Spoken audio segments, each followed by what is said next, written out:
justo iba a hablar en esa parte, ¿no? El tema de toda esta banda de delincuentes. Vamos a ver, una pregunta. ¿De dónde empieza el Delsey-Gate? ¿Cuál es el hilo en el que empezáis a tirar para que de repente un día aparezca ese bombazo? Yo lo cuento en el libro detalladamente. El Delsey-Gate se produce la noche del 20 de enero de 2020 y ya a la mañana siguiente nos llega la primera información, nos llega un mensaje, creo que lo cuento todo esto en el libro de Conexión Caracas-Moncloa. Nos llega el mensaje de que Delcy Rodríguez está en España y que, cuidado, que está sancionada por la Unión Europea, que no puede entrar, que tal. Entonces empezamos a investigarlo. Creo que es al día siguiente, martes, ya nos vuelve a llegar otra información al respecto en la misma línea. Y yo constituyo una especie de equipo de investigación en donde pongo a trabajar al que en aquel momento hacía gobierno, al que en aquel momento hacía interior, para que hablara con la policía, a alguien que tuviera conexiones con Barajas y con las aerolíneas. Y al final, milagrosamente, creo que es el miércoles o el jueves por la mañana, ya conseguimos tenerlo todo atado con 3 fuentes diferentes, que es lo realmente difícil en el periodismo, porque dicen los cánones que para publicar una gran exclusiva hay que tener tres fuentes diferentes que te lo confirmen, y aquí milagrosamente las tuvimos, ¿no? Y entonces nos tiramos a la piscina en la tarde del día 23 de enero con la publicación de que efectivamente el ministro se había reunido en secreto de madrugada en Barajas con la vicepresidenta de Venezuela, ¿no? Y luego ya estuvimos muchos días publicando muchas más interioridades, ¿no? Entre otras, el tema de las maletas que habían descargado del avión y que no habían pasado el correspondiente control de aduanas y este tipo de cosas. ¿Sabes por qué se reunieron? Vamos a ver, ahora con lo que sabemos hoy día... Perdona que interrumpa este podcast, pero os tengo que comentar la novedad de Trade Republic. Vamos a ver, señores, a partir de ya, todos aquellos que se creen una cuenta, que se descarguen la aplicación y se creen la cuenta de Trade Republic, desde mi link, que está en la descripción de este vídeo, las cuentas remuneradas, es decir, que por tu ahorro te den dinero, insisto, sin tener que invertirlo como en una cuenta de banco tradicional, simplemente por tener tu dinero depositado en Trade Republic, un banco alemán con más de 10 millones de clientes, totalmente regulado, con IBAN español, con la posibilidad de domiciliar la nómina, de tener Bizum, una tarjeta de débito, todo lo normal, como un banco cualquiera. El ahorro que tengas depositado allí te lo van a remunerar al 3%.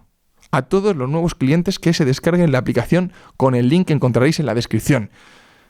Creo que es una opción cojonuda, sobre todo si quieres tener el dinero en liquidez. Así que te animo a hacerlo. Yo lo llevo utilizando más de 2 años y estoy muy contento. Seguimos con el podcast. Creo que hay que ir a la idea de que estaba relacionado con Air Europa y con el dinero que Venezuela tenía atrapado de Air Europa. Hay que decir que las aerolíneas en general tenían un dinero en Venezuela que no podían sacar del país, ¿no? Habían generado unos beneficios que el régimen les impedía llevarse, ¿no? Y entonces, claro, Air Europa estaba intentando recuperar ese dinero, por eso contratan a Víctor de Aldama para ver si lo consigue recuperar. Y creo que hay que marcar esa reunión probablemente con esto, ¿no? Porque Víctor de Aldama también estuvo, ahora lo hemos sabido, ese día en el aeropuerto. Pero también sé que cuando Ábalos sube al avión, Delcy le muestra una serie de documentos y una serie de cosas que, por tanto, podrían ser otro tipo de hechos, otro tipo de temas los que hablaron, no lo sé. O sea, a día de hoy no podría decirte con precisión de qué se habló. Lo que sí sé es que cuando Maduro se refirió a esa reunión, dijo que si se supiera caerían personas muy importantes. Por tanto, no debemos descartar de que ahí se hablaran de cosas que afectaran al Partido Socialista o al propio gobierno de Pedro Sánchez o al propio José Luis Rodríguez Zapatero.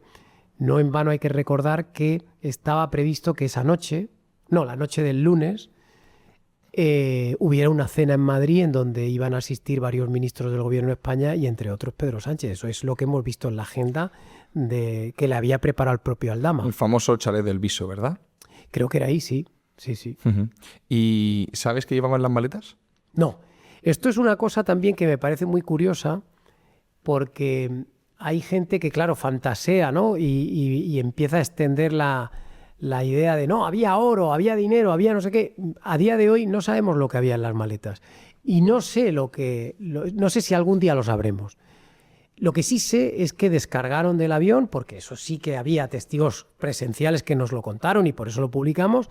Lo que sí sé es que se bajaron muchos bultos, en torno a 40 bultos, que se montaron en una especie de furgoneta de la embajada venezolana a pie de pista y que salieron del aeropuerto sin pasar ningún control de seguridad, y que luego al día siguiente, cuando Delcy coge un avión y se va a los Emiratos, no vuelven a montar en el avión todos esos paquetes, ¿no?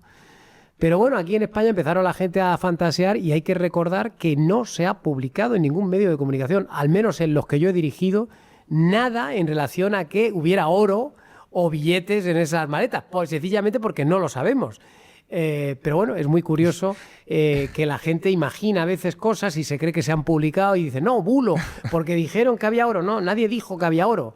Es más, hubo gente que efectivamente he visto yo que en alguna televisión insinuó que era oro y tal, pero sin ningún tipo de información al respecto y sin aportar ningún tipo de prueba. Sí, claro. sí. Es que de hecho yo creo que eso fue un rumor generalizado. Dice, ¿qué puede ser? Pues claro, oro. lo que sí que es cierto, porque lo hemos ido sabiendo luego con posterioridad, es que Venezuela tiene como práctica mandar cuantiosos bultos a España en forma de maletas. Nosotros mismos en Diogetti hemos llegado a publicar incluso fotos de esas maletas todas en fila en el aeropuerto, entrando como valija diplomática y por tanto sin pasar controles.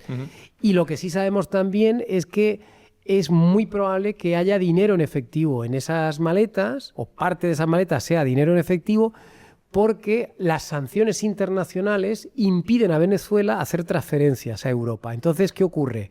Que para pagar los gastos corrientes de todas sus embajadas y consulados en Europa necesitan cash.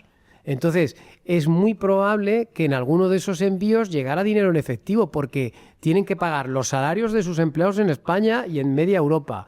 Tienen que pagar los gastos de la embajada, porque no pueden tener cuentas bancarias.